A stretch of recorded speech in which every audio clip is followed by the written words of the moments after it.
ये जो व्यक्ति है इनका नाम है आनंद स्वरूप महाराज जी, जो अपने आप को सनातन और हिंदुत्व का रक्षक अपने आप को बताते हैं।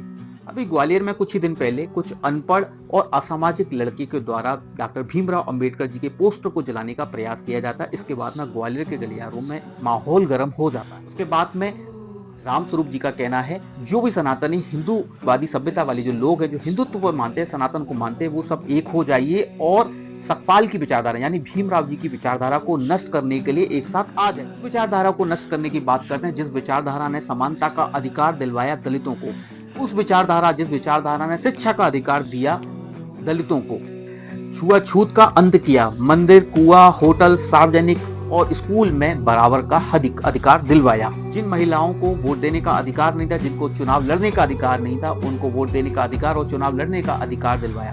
विधवा महिलाओं को पुनर्विवाह करने का अधिकार भी इसी सकपाल की विचारधारा ने इस देश के समाज को, इस देश के दलित को, इस देश की सामान्य महिलाओं को दिलवाया। समझने की जरूरत है, जो संत का चोला पहनकर लोगों में विष घोलने का काम कर रहे हैं, ये किसको सनातन, किसको हिंदुत्ववादी विचारधारा वाला मान रहे हैं? क्या ब्राह्मण समाज को ही ये सनातनी मानते हैं? क्या दलित इनकी नजर में सनातनी या फिर हिंदू समाज से नहीं आता है? क्योंकि इन्होंने जिस हिसाब से लोगों को इकट्ठा होने की बात की है दलितों के खिलाफ, तो ये साफ साफ जाहिर कर रहा है कि ये हिंदुओं के बीच में बैठकर हिंदुओं को लड़वाने का काम कर रहे हैं। और ऐसे सनातन के जो रक्षक हैं, ऐसे जो संत का चोला पहनकर बहरूपिया जो हमारे समाज में बैठे हैं, जो हमारे लोगों को लड़वाने का काम कर रहे हैं, ऐसे लोगों से हम लोगों को सावधान रहना है। क्योंकि हमारी सनातन संस्कृति कभी भी लोगों को लड़वाने में कभी भी विश्वास नहीं करती है, लेकिन ये सनातन के अनुयायी जिस तरीके से सनातन के लोगों को लड़वाने का काम कर रहे हैं, इससे हमको भी असमंजस होता है कि ये किस हिसाब के सनातन की बात कर रहे हैं, किस हिसाब के हिंदुत्व के रक्षक की बात कर रहे हैं। धन्यवाद।